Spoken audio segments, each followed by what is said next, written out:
اللہ کے نام سے شروع جو نہایت مہربان ہمیشہ رحم فرمانے والا ہے۔ بے شک صفا اور مروہ اللہ کی نشانیوں میں سے ہیں، چنانچہ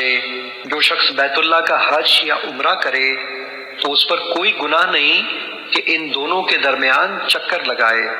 اور جو شخص اپنی خوشی سے کوئی نیکی کرے تو یقیناً اللہ بڑا قدر شناس، بڑا خبردار ہے۔ بے شک جو لوگ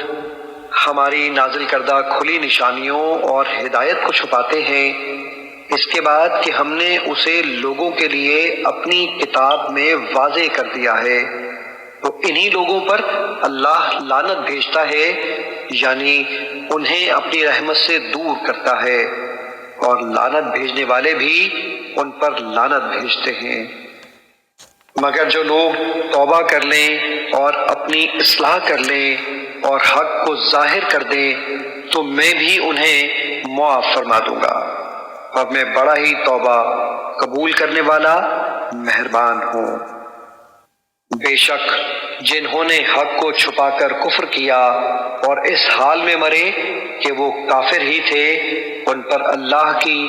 اور فرشتوں کی اور سب لوگوں کی لعنت ہے، وہ ہمیشہ اسی لعنت میں گرفتار رہیں گے، ان پر سے عذاب ہلکا نہیں کیا جائے گا اور نہ ہی انہیں مہلت دی جائے گی۔ اور تمہارا معبود خدائے واحد ہے، اس کے سوا کوئی معبود نہیں، وہ نہایت مہربان، بہت رحم فرمانے والا ہے۔